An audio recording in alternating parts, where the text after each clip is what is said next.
Hello दोस्तों, स्वागत है आपका मेरे इस जीडीएस समाचार चैनल में। दोस्तों, इस वीडियो में बात करने जाएंगे एक बहुत ही इम्पोर्टेंट अपडेट की, और कह सकते हैं कि काफ़ी दिनों बाद एक अच्छी न्यूज़ है ग्रामीण डाक सेवकों के लिए। हम बात करेंगे क्या ये इम्पोर्टेंट अपडेट है और किस तरीके से ग्रामीण डाक सेवकों के लिए इम्पोर्टेंट है, और साथ ही साथ बहुत दिनों बाद जो कमलेश चंद कमेटी का एक डिमांड पूरी हुई है।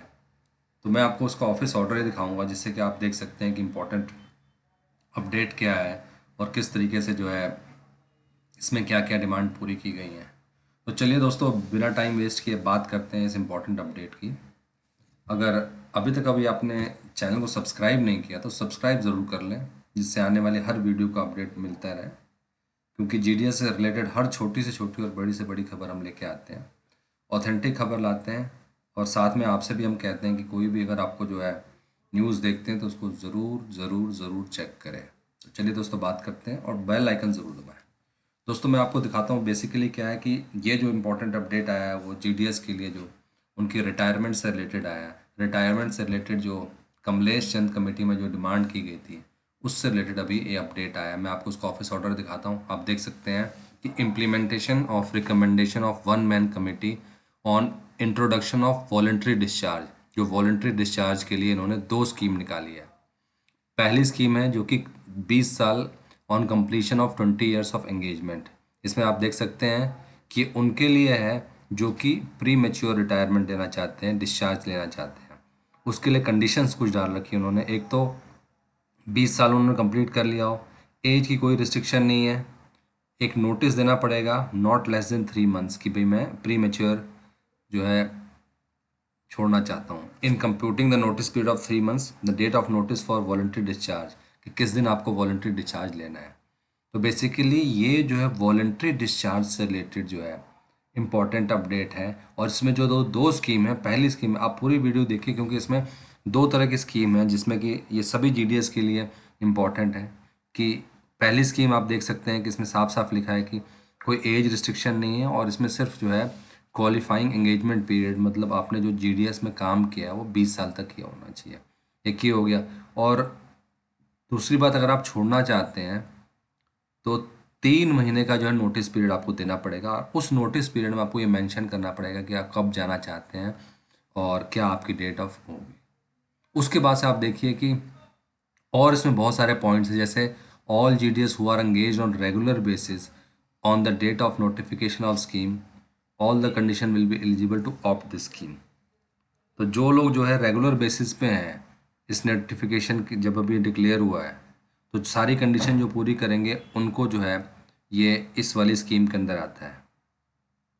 और बेसिकली जब आप कोई भी जो है प्री मेच्योर के लिए अप्लाई करेगा, तो जो भी डिविजनल हेड है या कंपिटेंट अथॉरिटी है, वो इसको अप्रूव करेगा चेक करने के बाद से। और अगर गलती से आपने कभी जो है विड्रॉ का जो है आपने रिक्वेस्ट कर लिया है, आपने जो है प्री मेच्योर के लिए रिक्वेस्ट की है, तो आप उसको विड्रॉ भी कर सकते हैं जब तक कि वो एक्सेप्ट नहीं करते। कई बार होता है आदमी जल्दबाजी में कर देता, तो मतलब इसमें सारे के सारे क्लॉज किए गए। और ये स्कीम जो है प्योरली वॉलेंट्री के लिए है।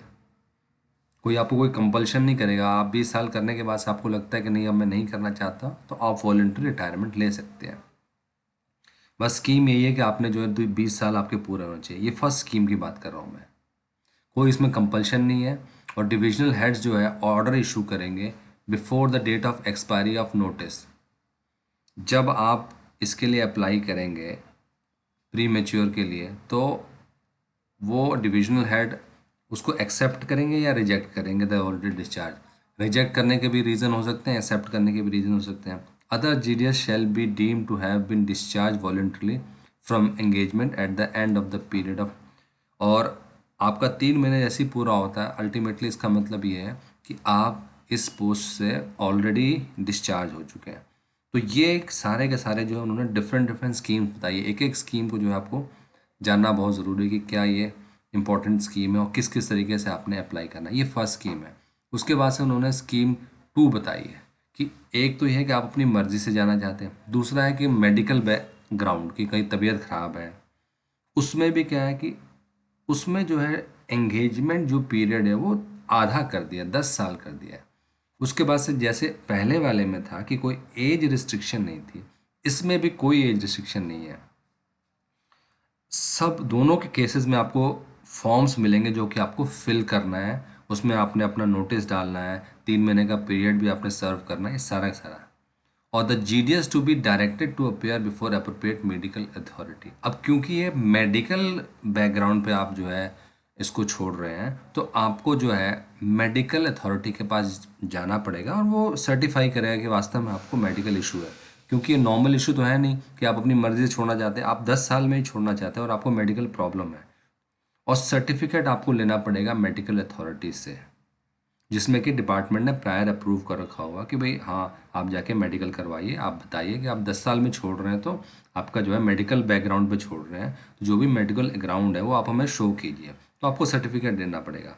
और डेट ऑफ इफेक्ट जिस दिन आपका जो ये एक्सेप्ट किया जाता है मेडिकल ग्राउंड पे, उस दिन से आपके जो है 3 महीने शुरू हो जाएंगे। और फिर ये स्कीम भी क्या प्योरली वॉलंटरी है, इसमें कोई भी डिपार्टमेंट की तरफ से कंपल्शन नहीं कि आप जाइए क्विट कीजिए, ये आपकी अपनी इच्छा है। 10 साल में अगर कोई मेडिकल में आपको लगता है कि आप नहीं कर पा रहे हैं, आपकी तबीयत ठीक नहीं रहती, the scheme will not be available for GDS under put off duty और अगेंस्ट होम डिपार्टमेंट। और ये सिंपल सी बात है कि ये हर जगह यही रूल होता है कि अगर कोई आप गलत काम किया या आपके खिलाफ कोई इंक्वायरी चल रही तो ये स्कीम लागू नहीं होगी, क्योंकि ये स्कीम क्या है बेनिफिट के लिए, कि एक लेवल के बाद से अगर आप छोड़ना चाहते हैं और आपको लगता है कि मेडिकल बैकग्राउंड है या कुछ भी है तो उसमें आप छोड़ सकते हैं। All GDS who are engaged on regular basis on the date of notification, इसमें बेसिकली रेगुलर जीडीएस के लिए है, जो कि सारी कंडीशन में यही होगा कि एज की कोई रिस्ट्रिक्शन नहीं है, और मेडिकल है तो मेडिकल का आपको सर्टिफिकेट देना पड़ेगा, और मिनिमम एज जो है 10 साल का होता है। दोस्तों ये थे जो है बेसिकली इम्पॉर्टेंट अपडेट जो कि वॉलेंट्री रिटायरमेंट के लिए अभी निकले हैं। तो दोस्तों अगर वीडियो पसंद है तो देखिए लाइक ज़रूर कीजिए, लाइक करते हैं तो पता चलता है कितने लोग वीडियो देख रहे हैं, तो लाइक करना ना भूलें, शेयर कीजिए और सब्सक्राइब ज़रूर कीजिए। Thank you for watching this video.